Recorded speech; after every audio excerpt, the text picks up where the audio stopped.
Hey everybody, James Tracy here speaking at the memory hole.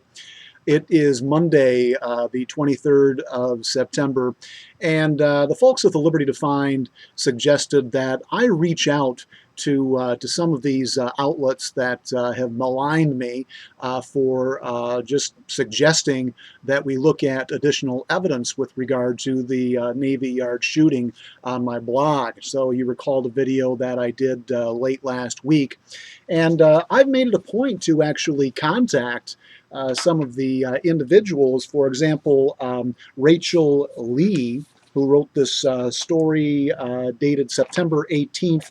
FAU professor claims Navy Yard shooting was staged, by Rachel Lee, who, by the way, is also the editor of Wacky News at WPTV, WFLX. They share each other's content, those stations. Haven't heard back from her, have sent 2 emails.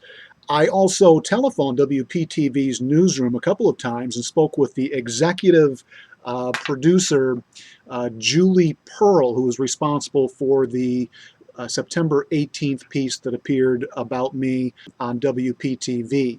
And she was somewhat defensive. She said, don't quote me. You're not able to do that. If you want to speak to anyone, you need to speak to Michael Garber, who is the news director at WPTV and WFLX. But he's not in. And you can call back to speak to his secretary. She'll be in about 10 minutes. So I called back and spoke with the secretary. She transferred me to his voicemail, left a message for him. Haven't heard back from him at all. What concerns me here above all is that news outlets like this can snipe. They can do stories such as this, but they don't expect for any pushback. And when someone does actually call them out on the carpet, they simply hide behind their newscasts and hide in their offices.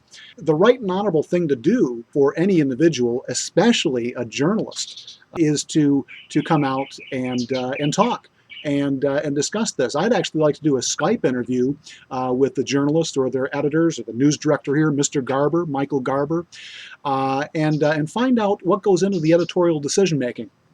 It's very concerning with outlets such as WPTV, WFLX here in South Florida.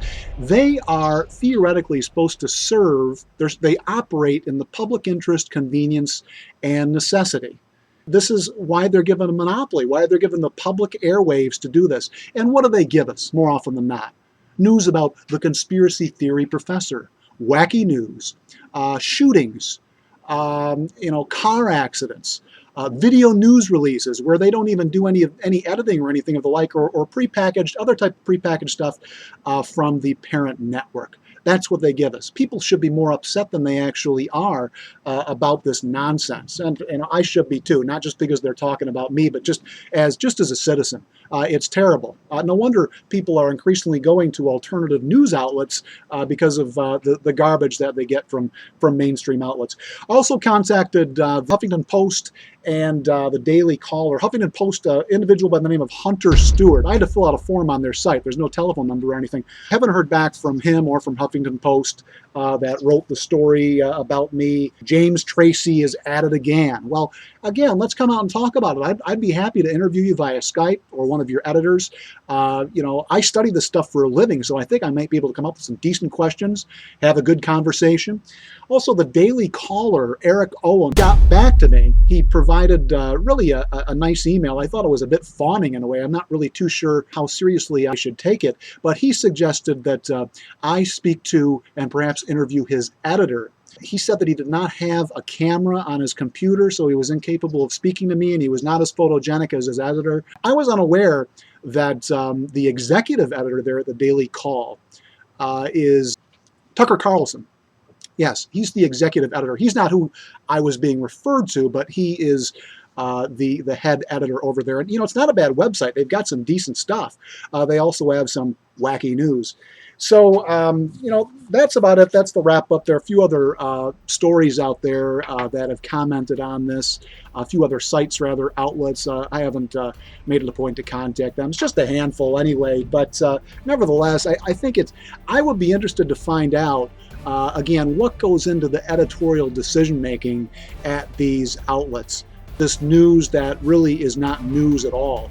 What I'm doing is calling them out on their deficiencies with their reportage on things like Sandy Hook, the Boston bombing, Navy Yard, so many unanswered questions. The alternative media just show them up as far as their reportage goes. I'm James Tracy, speaking from the memory hole. Take care.